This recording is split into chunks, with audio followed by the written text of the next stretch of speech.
नमस्कार, मैं हूं अखिलेश पांडे और आप देख रहे हैं सी न्यूज़ भारत। वक्त हो चुका है न्यूज़ बुलेटिन का। इस बुलेटिन में हम जानेंगे कि करनाल में किस पर होने वाली है बड़ी कार्यवाही, गुजरात में किसकी की गई बेरहमी से हत्या और कन्नौज में कोतवाली पुलिस ने वाहन चेकिंग अभियान चलाने के दौरान कितने वाहनों के काटे चालान। और भी ऐसी तमाम खबरों पर आई विस्तार से करते हैं चर्चा। बोडेली के ढोकलिया में एक युवक ने मामूली बात को लेकर एक बुजुर्ग की हत्या कर दी। रुद्र दिनेश बरियाने भीखाभाई चुनारा के पास मुंह में सिगरेट रखकर 20 रुपए उधार मांगने गए थे, लेकिन मुंह में से सिगरेट निकालकर फेंक देने से रुद्र बारियाने गुस्से में आकर भीखाभाई चुनारा को कटर से उसका गला रेत दिया और मौके पर उसकी मौत हो गई। हत्यारे स्वयं ही कटर लेकर थाने पहुंचे। गुजरात से सीनू संवाददाता विनेश राठवा की रिपोर्ट। हरदोई के लालपालपुर में संदिग्ध अवस्था में युवक का शव पड़ोस के रहने वाले युवक के मकान के बाहर पड़ा हुआ पाया गया। मामले की जानकारी होते ही क्षेत्र में सनसनी फैल गई। सूचना पाते ही रोती बिलखती हुई मृतक की मां मौके पर पहुंची और पड़ोस के रहने वाले युवक सर्वेश पंडित के ऊपर पीट कर हत्या करने का आरोप लगाया है। वहीं मौके पर पहुंचकर पुलिस ने शव कब्जे में लेकर पोस्टमार्टम के लिए भेज दिया है और मामले की बड़ी ही गहनता से पड़ताल करनी शुरू कर दी है। भैया घर में तो हमारा लड़का चौराहे पर सौदा लेना आ रहा है। किसने मारा, आपको कुछ पता है? मारो नहीं सब पंडित नाम हम पता है उसका?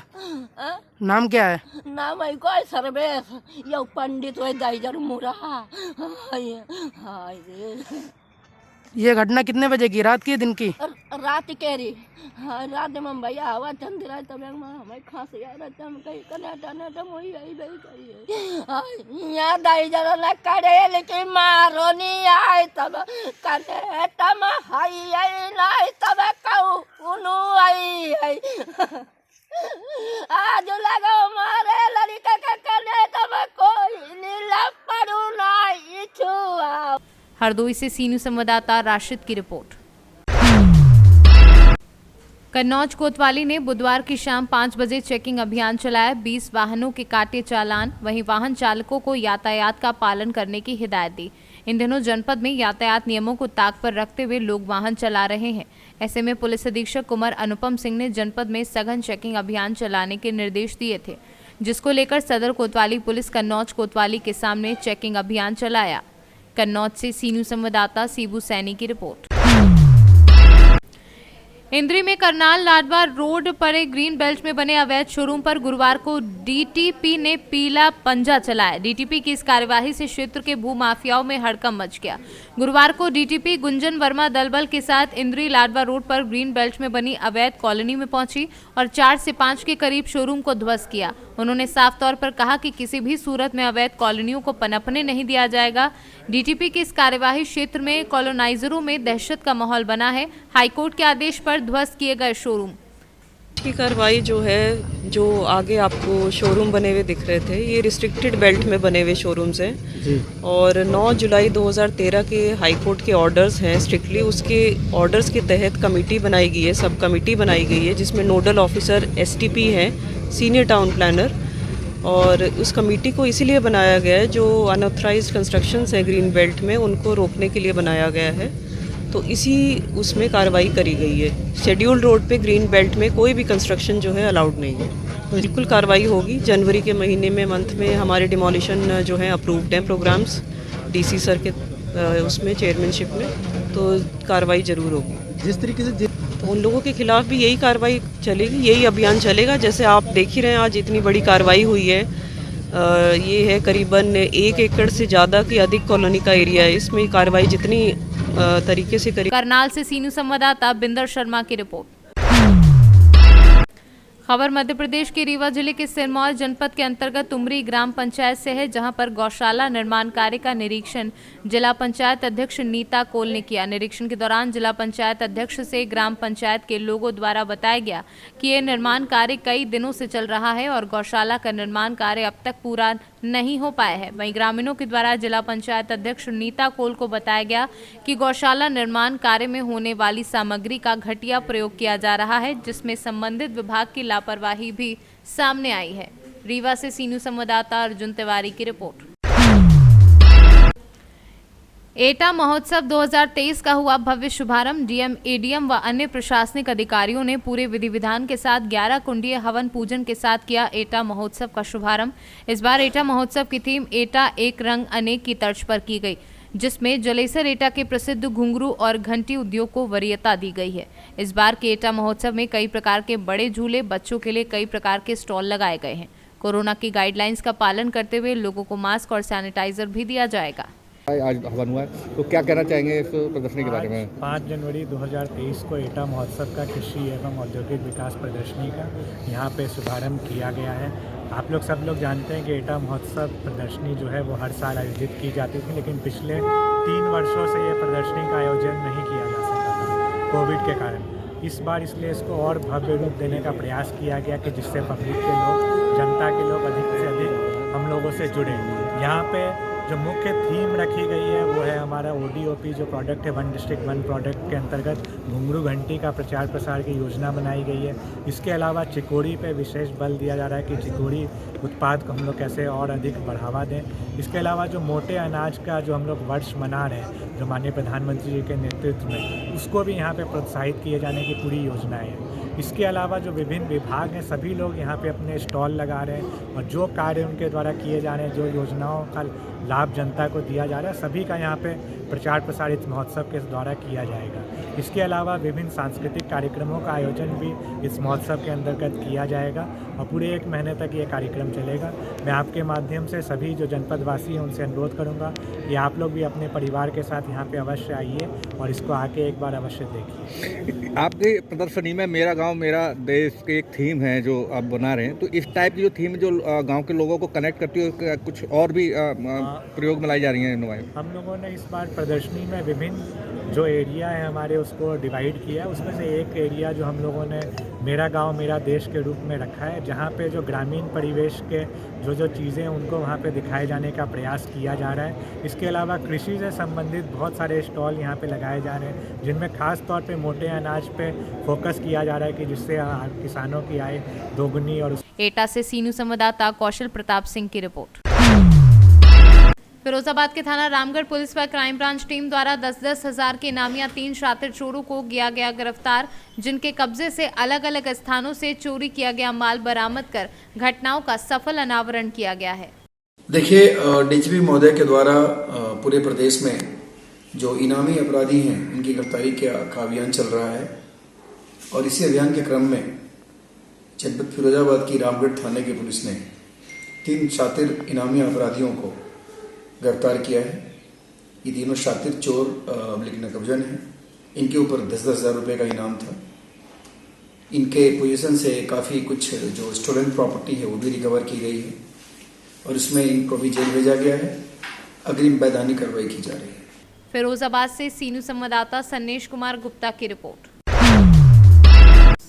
पुलिस अधीक्षक अंजनी अंजन को मिली गुप्त सूचना के आधार पर बरवाडीह अनुमंडल पुलिस पदाधिकारी दिल्लू लोहार के नेतृत्व में छापेमारी अभियान चलाकर 4 चोरों को गिरफ्तार कर जेल भेज दिया गया है। इस संबंध में पुलिस अधीक्षक अंजनी अंजन ने पूरी घटना की जानकारी दी है।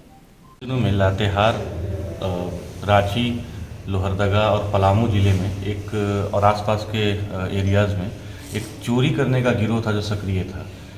तो इनके द्वारा कई घटनाओं को अंजाम दिया गया था, विशेष रूप से बरवाडीह थाना क्षेत्र में, चंदवा थाना क्षेत्र में, लातेहार में, मुस्कीगंज, सतबरवा, पलामू सदर, और इन लोगों के द्वारा गृह भेदन किया जा रहा था। ये पहले रेखांकित करते थे कि किस घर में कोई नहीं है, रात में बाहर है।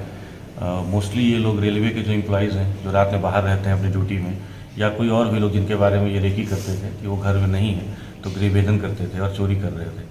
तो एक विशेष SIT का गठन किया गया था और इस SIT ने बहुत अच्छी और त्वरित कार्रवाई की है और चारों जो इसमें आरोपी हम की गिरफ्तारी की है और उनकी निशानदेही पे लगभग सारा जो चोरी का सामान था उसको बरामद किया है। मैं बताना चाहूँगा कि इस टीम ने 3 मोटरसाइकिल जो चोरी की गई थी, 1 cycle, 19 mobile phone, 1 laptop, 1 tab और अन्य कुछ ज्वेलरी के भी आइटम्स हैं, जिसमें अंगूठी है, पायल है, कान की बाली है और दूसरे जो आर्टिकल्स होते हैं घर के यूज़ के, कुछ पैसा भी है जो इनके पास से बरामद हुआ है। तो ये सब हम लोगों ने बरामद किया है और एक तरह से इस पूरे गिरोह की गिरफ्तारी से अब ये सुनिश्चित है कि इस एरिया में चोरी पर लगाम लगेगा। सर ये लोग जो केस हिस्ट्री है इसमें और जो इनके द्वारा स्वीकारोक्ति बयान में भी आया है उसके आधार पे ये आसपास में मतलब लातेहार, रांची, पलामू और लोहरदगा ये 4 जिला में एक घटनाओं को कारित कर रहे हैं। आपराधिक मामले हैं, मतलब जैसे एक अनूप कुजूर हैं, उनके खिलाफ 3 मामले हैं। मौसम अंसारी है, उसके खिलाफ 6 मामले हैं। उपेंद्र सिंह के खिलाफ 4 मामले हैं। तो सबका आपराधिक इतिहास पहले से ही है। सर मालूमात से सी न्यूज़ संवाददाता मोहम्मद अरबाज की रिपोर्ट। वन क्षेत्र अंतर्गत दादू पंचायत के नावाडी ग्राम में बीते रात्रि दर्जनों हाथियों के झुंड द्वारा फसल सहित घर को क्षतिग्रस्त कर दिया गया है। जंगली हाथियों के झुंड ने संजय उराव के घर पहुंचकर उनके मकान को पूरी तरह से क्षतिग्रस्त कर दिया है और बाहर में बंधी पालतू जानवर को नुकसान पहुंचा रहे हैं, लेकिन असफल रहे। जिसके बाद घर के बगल में लगे फसल आलू, सरसों, गेहूं, टमाटर की खेती को रौंदकर नष्ट कर दिया और खलिहान में रखे धान को पूरी तरह से बर्बाद कर दिया है। झारखंड से सी न्यूज़ संवाददाता मोहम्मद अरबाज की रिपोर्ट। सोनभद्र के रॉबर्ट्सगंज कोतवाली क्षेत्र के लोड़ी टोल प्लाजा के पास बस कंडक्टर से 80,000 की लूट के आरोपी को क्राइम ब्रांच व कोतवाली पुलिस ने गिरफ्तार करने में सफलता प्राप्त की है। आरोपी पर 25,000 रुपए का इनाम घोषित था। लूटकांड का खुलासा सदर सीओ राहुल पांडे ने करते हुए गिरफ्तार करने वाली टीम को भी इनाम की घोषणा की है। कितने का इनाम? जून महीने में लोढ़ी टोल प्लाजा से 500 मीटर आगे एक लूट की घटना हुई थी, डकैती की, जिसमें 13 अभियुक्त थे, जिनके द्वारा एक रोडवेज की बस को रोक करके उसमें एक व्यक्ति से 80,700 रुपये की लूट की गई थी। उसमें ज़्यादातर लोग तो गिरफ्तार हो गए थे। जो उस गैंग का प्रमुख था, ललई पुत्र राम सेवक, हाल पता निवासी घसिया बस्ती, यह काफ़ी दिनों से फरार चल रहा था। इसके ऊपर 25,000 रुपये का इनाम पुलिस अधीक्षक महोदय के द्वारा घोषित किया गया था। उसी की 4 तारीख को शाम 8:30 बजे बरैला महादेव मंदिर के पास से गिरफ्तारी हुई है और अभी आरोपी जो है गिरफ्तार है। क्या बरामदगी हुई सर इसके पास से गिरफ्तारी के बाद? बरामदगी भी हुई? अभी इस समय कुछ बरामदगी नहीं हुई है, लेकिन जल्दी इसने कहा है खुलासा करके बताएगा क्या क्या है इसके पास।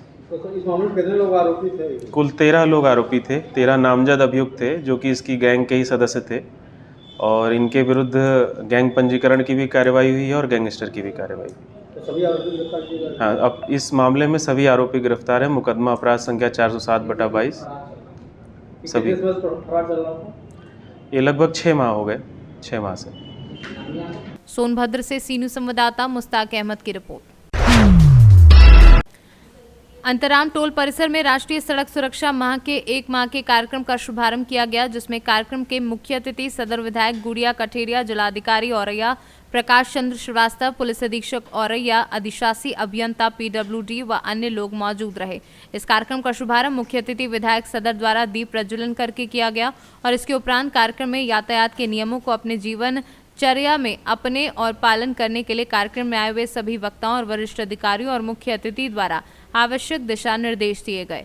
वो पैदल चल रहा है, चाहे वो साइकिल से चल रहा है, चाहे वो गाड़ी से चल रहा है, वो एक ट्रैफिक है और आप भी हैं और हम भी हैं। अगर हम सभी लोग एक दूसरे को तरफ ना देखें और पहले हम अपने आप को रेगुलेट कर ले तो शायद रेगुलेटेड ट्रैफिक की तरह चले। अभी तो हम अपना भेड़ चाल में निकले और चल पड़े। तो सबसे बड़ा कारण ये भेड़ चाल पे निकल के चल पड़ना, ना ये सोचना कि दाएं चलना है बाएं चलना है, पीछे से आ रहा है कोई, हम तो चल पड़े हाथ देके। तो आप देखेंगे आमतौर पे कहीं निकल जाइए। और ये ना सिर्फ छोटी सड़कों पे है, अगर आप हाईवेज भी देखेंगे तो जिसने ठान ली कि बस मुझे उस पार जाना है वो निकलेगा ही, आंख मूंद लेगा और ऐसे ऐसे करते हुए निकल जाएगा। तो सावधानी जो है आपको अपने से गलती ना। औरैया से सी न्यूज़ संवाददाता नीरज कुमार सिंह की रिपोर्ट। कलेक्टर संजय कुमार की अध्यक्षता में आज गुरुवार को न्यू कलेक्ट्रेट कार्यालय के कलेक्टर कक्ष में निर्वाचक नामावली के विशेष संक्षिप्त पुनरीक्षण 2023 के अंतिम प्रकाशन के संबंध में स्टैंडिंग कमेटी की बैठक संपन्न हुई। बैठक में मुख्य कार्यपालन अधिकारी जिला पंचायत एवं उपजिला निर्वाचन अधिकारी कमलेश भार्गव ने विशेष संक्षिप्त पुनरीक्षण 2023 के अंतिम प्रकाशन की विस्तार से जानकारी दी। जानकारी देते हुए बताया कि जिले में कुल मतदान केंद्र 691 बनाए गए हैं और सभी केंद्रों के लिए BLO भी 691 नियुक्त किए गए हैं एवं सुपरवाइजर कुल 68 को नियुक्त किया गया है। सर्विस वोटर 970 बनाए गए हैं। नहीं, अब निश्चित तौर से ये आपने वोटर्स राइट के बारे में सबको खुद ही सचेत रहना पड़ेगा। रोज़गार के सिलसिले में जो पलायन करते हैं वो उनके लिए जो वोटिंग की सुविधा है अभी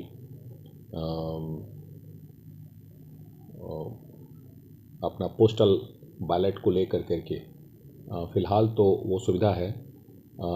रिमोट वोटिंग के लिए आयोग, जैसा आपने पेपर में पढ़ा होगा कि दूर से भी कोई वोटिंग कर सके, उसकी प्रणाली के पे आयोग अब वो देखेंगे। अभी तो फ़िलहाल कुछ नहीं है, लेकिन ये है कि हाँ, अगर दूर भी हैं तो अपनी वोटिंग राइट का एक्सरसाइज कर सकते हैं, यद्यपि कि वो उसके लिए थोड़ी प्रक्रिया अलग होगी। बहुत सारे लोग, जागरूक लोग हैं, वो वोटिंग के टाइम पे अपने घर आ जाते हैं। ये व्यक्तिगत विषय है कि कौन अपने वोटिंग राइट को कैसे मैनेज करता है। सुविधाएं हैं उसमें, कोई वंचित जो लोग रहते हैं वो केवल स्वेच्छा से या लापरवाही से या इस बारे में उनमें आग्रह की कमी होती है तभी रहते हैं, अदरवाइज ऐसा नहीं है कि व्यवस्था नहीं। दतिया से सीनू संवाददाता नितिन दांत्रे की रिपोर्ट। आबकारी देवास की अवैध मदिरा के विरुद्ध कार्यवाही। आबकारी वृत्त बागली में धानी घाटी तथा छोटा बड़ा लोधी मोहल्ला में कार्यवाही। 12 प्रकरण मध्य प्रदेश आबकारी अधिनियम के तहत पंजीबद्ध। कलेक्टर देवास ऋषभ गुप्ता के निर्देश पर जिला आबकारी अधिकारी वंदना पांडे के मार्गदर्शन में ये पूरी कार्यवाही की गई है। कार्यवाही में कुल 14 प्रकरण मध्य प्रदेश आबकारी अधिनियम 1915 की धारा 34(1) के तहत पंजीबद्ध कर विवेचना में लिया गया। कार्यवाही में 90 लीटर हाथ भट्टी मदिरा एवं 8,500 किलोग्राम महुआ लहन जब्त किया गया है। देवास से सीनू संवाददाता साजिद पठान की रिपोर्ट। मिर्जापुर में पुलिस ने 25-25 हजार के नामिया गैंगस्टर एक्ट के वांछित 2 अभियुक्तों को गिरफ्तार करने में बड़ी सफलता हासिल की है। इस संबंध में संतोष कुमार मिश्रा, पुलिस अधीक्षक मिर्जापुर, ने पूरी जानकारी विस्तार से दी। जनपद मिर्जापुर में अपराधियों के खिलाफ जो अभियान चल रहा है उसी के तहत थाना अरोरा टीम को बड़ी सफलता हाथ लगी है। 25-25 हजार के 2 इनामिया बदमाश जो कि गैंगस्टर एक्ट की धारा में वांछित थे, उनको पकड़ा गया है। विनय कुमार और संजय शाहनी, ये लोग गैंगस्टर एक्ट की धारा में वांछित चल रहे थे। 25,000 रुपए का इनाम दोनों पे था। इनको थाना अरोरा की टीम के द्वारा पकड़ा गया है। जनपद मिर्जापुर में ऐसे बदमाशों के खिलाफ लगातार अभियान चलता रहेगा और जो भी ऐसे बदमाश उन सबको पकड़ के जेल भेजा जाएगा। मिर्जापुर से सीनू संवाददाता अनिल केशरी की रिपोर्ट। राजस्थान के बैंक के 11वां स्थापना दिवस के उपलक्ष्य में गीतांजलि परिसर बकानी में पेंशन समाज बकानी के सहयोग से वरिष्ठ जनों की ग्राहक गोष्ठी का आयोजन किया गया। इसमें मुख्य अतिथि बैंक के क्षेत्रीय प्रबंधक कवीश कुमार शर्मा, पेंशनर समाज के अध्यक्ष बालचंद्र राव तथा संरक्षक सुरेश कुमार कनेरिया रहे। शाखा प्रबंधक आशीष गर्ग ने बैंक के बारे में विस्तार से जानकारी साझा की। राजस्थान से सीनू संवाददाता रमेश चंद शर्मा की रिपोर्ट। फिलहाल के लिए इस न्यूज़ बुलेटिन में इतना ही। देश दुनिया की तमाम खबरों के लिए देखते रहें सी न्यूज़ भारत। हर खबर आपके साथ, आपके हाथ।